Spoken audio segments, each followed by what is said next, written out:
नमस्कार मित्रों, आपका एक बार फिर से मेरे YouTube चैनल पर स्वागत है। हम भौतिक सुख सुविधा के क्षेत्र में बहुत तेज़ी से आगे बढ़ रहे हैं। पिछले 25 सालों में हमारे देश की जो जनता है उसके जीवन में बहुत बदलाव आया है। आज हमारे पास सुख के बहुत सारे साधन हैं। 20-25 साल पहले तो हमारे देश में बिजली नहीं होती थी, सड़कें नहीं थी, शिक्षा के लिए इतने स्कूल नहीं थे, इतनी नौकरियां नहीं थी, लेकिन अब इस मामले में हम बहुत आगे बढ़ गए हैं। आज देश के लगभग अधिकांश गांवों तक बिजली पहुंच चुकी है, सड़कें पहुंच चुकी हैं। और यदि आर्थिक समृद्धि के रूप से देखें तो भी अब हमारा देश बहुत आगे बढ़ गया है। लेकिन इन सब के बावजूद आर्थिक स्थिति में हम संपन्न हुए, लेकिन एक समस्या हमारे सामने खड़ी हो गई।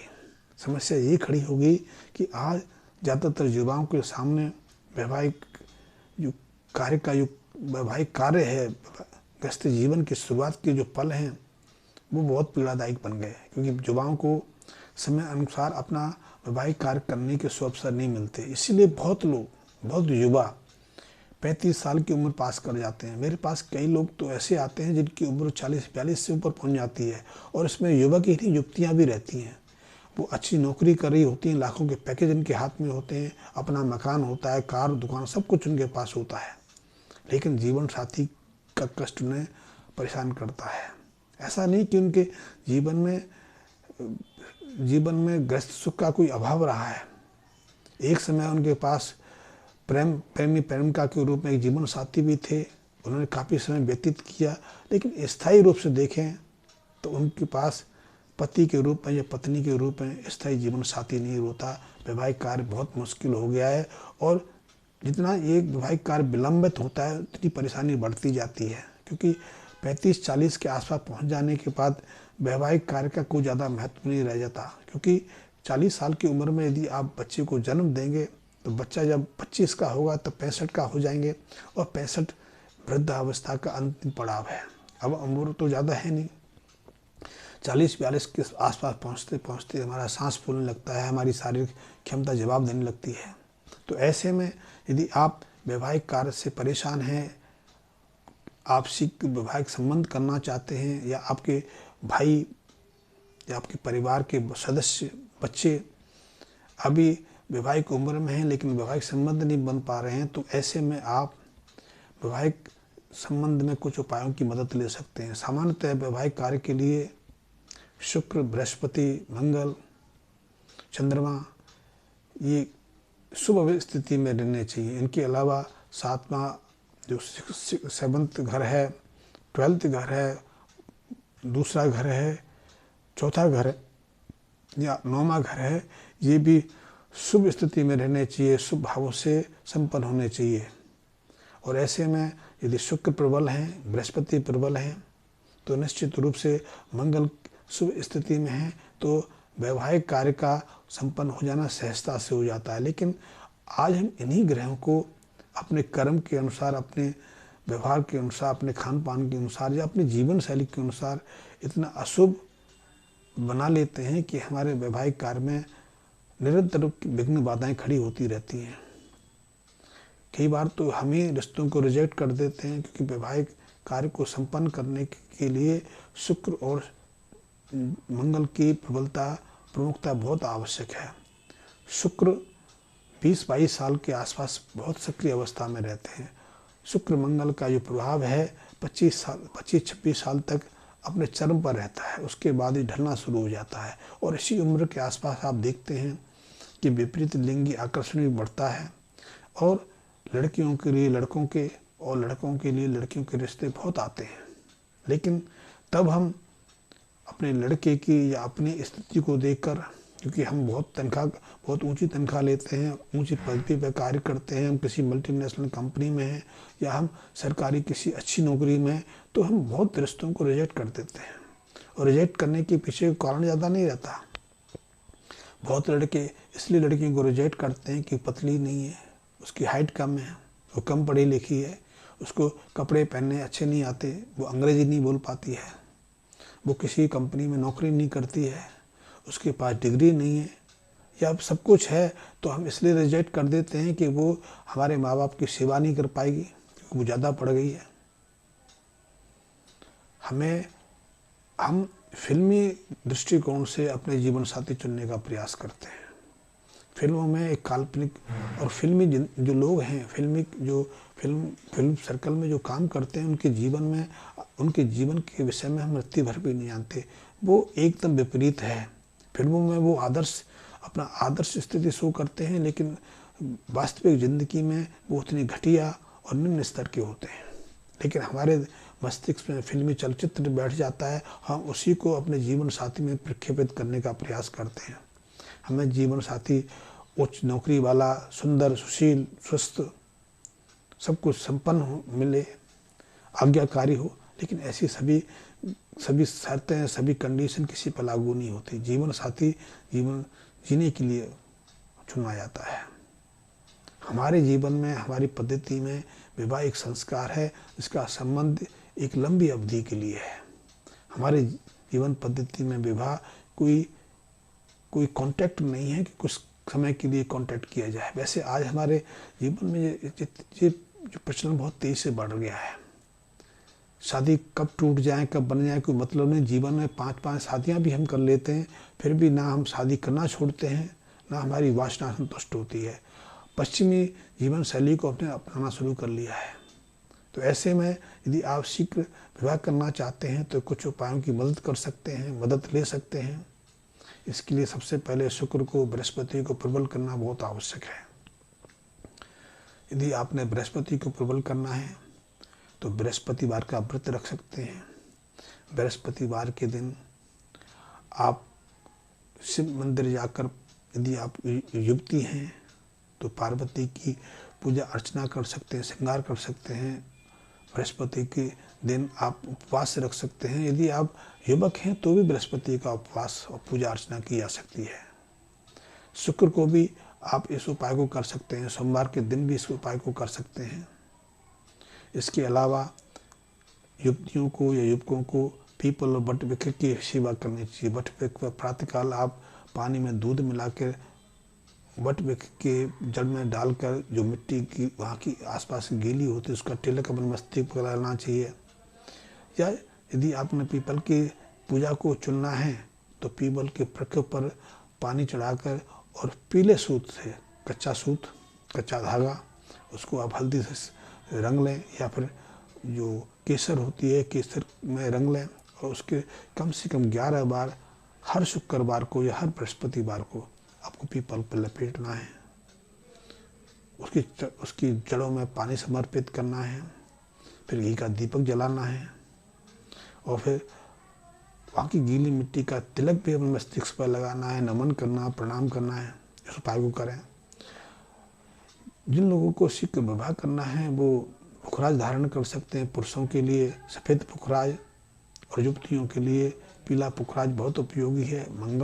मंगल को प्रबल बनाने के लिए मूंगा धारण कर सकते हैं, लेकिन पुखराज और मूंगा धारण करने से पहले किसी जानकार से, किसी योग्य व्यक्ति से परामर्श अवश्य कर लें, और इन रत्नों को, स्टोन को धारण करने से पहले की जांच, इनका परीक्षण भी अवश्य कर लें।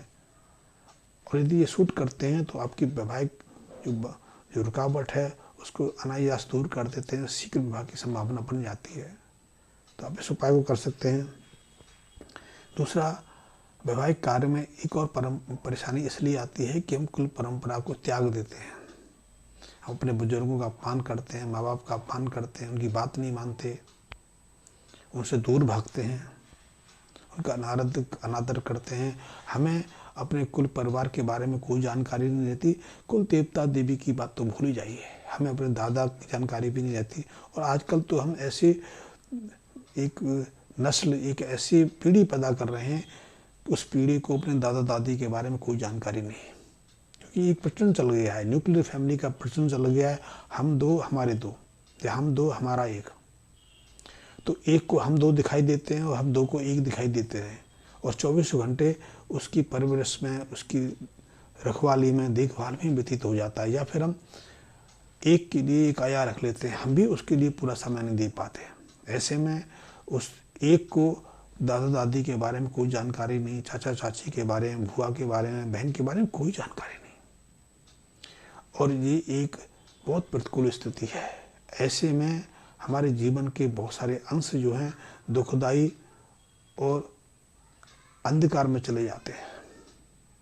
ऐसे में ही हमारे संबंधों में खटास आती है, पति पत्नी के संबंध में खटास आ जाती है, पिता पुत्र के संबंध में खटास आती है, और समय के अनुसार ना तो वैवाहिक संबंध बन पाते हैं, ना समय के अनुसार हमें संतान की प्राप्ति हो पाती है। तो इस बात का बिल्कुल ध्यान रखें कि माँ बाप, दादा दादी और कुल परिवार के जो बुजुर्ग हैं उनका अनादर ना करें, उनका सम्मान करें। और जब भी आपके घर में कोई मांगलिक कार्य हो, किसी का जन्मदिन हो या फिर कोई त्योहार हो, तो अपने बुजुर्गों को अवश्य याद करें। ये बहुत महत्वपूर्ण है। यदि आप नहीं करेंगे तो निश्चित रूप से आपके जीवन में ये त्रास, ये संताप बना ही रहेगा। इसका कोई समाधान नहीं हो सकता।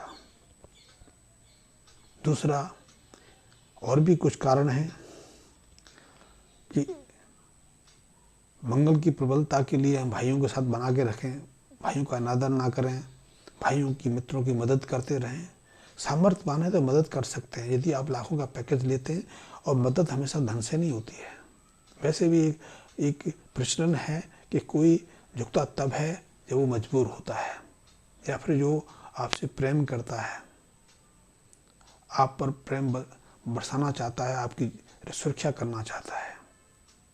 कोई अपमानित होकर जीवन यापन करना नहीं चाहता। मजबूरी हो, हाँ बहुत थोड़े से लोग हैं जो मजबूरी बस किसी के आगे हाथ फैलाते हैं, अन्यथा कोई अपने जीवन में इतने निम्न स्तर पर गिर के जीना नहीं चाहता। तो यदि आप किसी की मदद करेंगे, किसी की सहायता करेंगे, सहायता बहुत तरीके से हो सकती है, और कभी कभी तो संपन्न लोगों को भी सहायता की आवश्यकता पड़ जाती है। मैंने ऐसे बहुत लोग देखे हैं जो लाखों रुपए का उपचार लेते हैं, लाखों रुपए अपने परिवार के सदस्यों पर खर्च करते हैं, एक एक दिन का 1-1 लाख रुपए हॉस्पिटल में भरते हैं, लेकिन उनको भी आवश्यकता पड़ जाती है, तब वो रिक्शे वाला, मजदूर या कोई भोला भटका मित्र याद करते हैं। क्योंकि देखा होगा कि यदि किसी परिवार के सदस्य को खून की ज़रूरत है, आप खून देना नहीं चाहते, आपकी पत्नी भी इसका विरोध करती है कि आप तो पहले से कमज़ोर हैं, आप अपने बाप को, अपनी माँ को, अपने बच्चे को छोड़ के भाग जाते हैं, और फिर मित्रों की तलाश में रहते हैं। मित्र पकड़ के लाते हैं, मित्र मित्रता का अपना कर्तव्य भी निभाता है, और जब तक कर्तव्य नहीं निभाए आप भी उसके आगे पीछे भागते हैं, कहीं फ़ोन करते हैं, लेकिन जैसे ही आपका काम निकल जाता है तत्क्षण आप भूल जाते हैं वो कैसे जाएगा, किस स्थिति में है, आप भूल जाते हैं। तो सहायता किसी को भी जरूरत पड़ सकती है। करोड़पतियों को भी धन की आवश्यकता पड़ जाती है। हो सकता है उनकी अमाउंट ज़्यादा हो, एक छोटे व्यक्ति को अपने बेटे की फीस भरने के लिए हो सकता है कुछ 100 रुपये की, कुछ 1000 रुपये की ज़रूरत पड़े।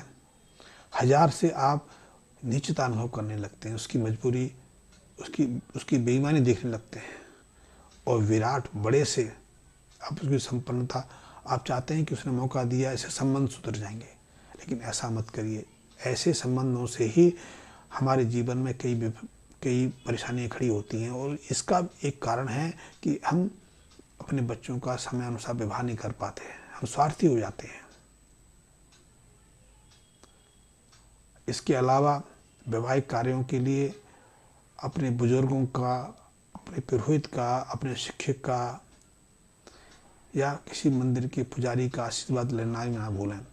तो इस संबंध में आप बृहस्पति से संबंधित वस्तुएं जैसे कि पीले वस्त्र ऐसे हों जो पहनने योग्य हों। ऐसे नहीं कि फॉर्मेलिटी के लिए कि आपने 1.5 फुट का कपड़ा दे दिया। 1.5 फुट का कपड़ा ना पहनने काम आता है, न रखने काम आता है। पीला या पीतल का वस्त्र हो सकता है, पीतल का बर्तन हो सकता है, हल्दी हो सकती है, हल्दी की जगह केसर हो सकती है, या आप चाहें तो सोने का टुकड़ा रख के किसी पुरोहित आपके कुल परिवार के हो सकते हैं, तीर्थ स्थल के हो सकते हैं, मंदिर के बुजुर्ग पुजारी भी हो सकते हैं। आप उनको दान दक्षिणा के रूप में दे के आप उनका आशीर्वाद ले सकते हैं। आप बच्चों की मदद कर सकते हैं, जो बच्चे पढ़ाई कर रहे हैं लेकिन उनके पास साधन नहीं है तो उनको सहयोग दे सकते हैं। आपके आसपास कोई स्कूल है या पूरे साधन नहीं है और आप साधन संपन्न हैं, आपको कोई फर्क नहीं होने पड़ने वाला। आप यदि लाख रुपए महीने कमाते हैं तो हो सकता है आप उनमें हो कि आपके पास 20 लाख की गाड़ी हो, आप हर महीने 10-15 हज़ार का पेट्रोल फूंक देते हो सकता है आप 3 स्टार 4 स्टार होटल्स में जाके नाश्ता भोजन करते हो। 3 स्टार 4 स्टार भोजन में 3-4 लोगों का खाना 5-6 हज़ार का हो जाता है। आप बाय एयर चलने वाले हों, बाई एयर चलने का अर्थ है 15 से 20 हज़ार। हो सकता है आप विदेश भी यात्रा कर आए हों, और ऐसे में यदि 1000-2000 किसी स्कूल के कंस्ट्रक्शन में या स्कूल में बच्चे पढ़ने वाले बच्चों की पुस्तकों पर, फीस पर या उन अन्य सुविधाओं के लिए आप खर्च कर देंगे तो आपको कोई फर्क पड़ने वाला नहीं। और आप अकेले नहीं हैं, ये मैं कहता हूँ, भारतीयों से नहीं कहता, पश्चिम में भी पश्चिमी लोग ऐसी संस्थाओं में कई तरह की मदद करते हैं, यूनिवर्सिटियों को करोड़ों अरबों डॉलर का सहयोग देते हैं। यदि आप करेंगे तो आप भी स्वस्थ रहेंगे, आपके बच्चे और समाज के बच्चे भी आगे बढ़ पाएंगे, उनके जीवन में परेशानी नहीं आएगी। और छोटे छोटे उपायों से आपके जीवन की जो वैवाहिक बाधाएं हैं वो निश्चित रूप से दूर होंगी। आप ये छोटे छोटे उपाय करिए, उपाय और भी हैं, इन पर बात फिर कर लेंगे। ऐसे उपायों से आपके जीवन में यदि वैवाहिक बाधा के जो योग बने हुए हैं वो दूर हो जाएंगे। वैसे कुछ छोटे उपाय हैं जिनके बारे में फिर कभी चर्चा करूंगा। आप मेरे से जुड़े रहिए और जुड़ने के लिए मेरे चैनल को सब्सक्राइब कर लें, मेरे बेल आइकन को प्रेस कर लें। धन्यवाद मित्रों।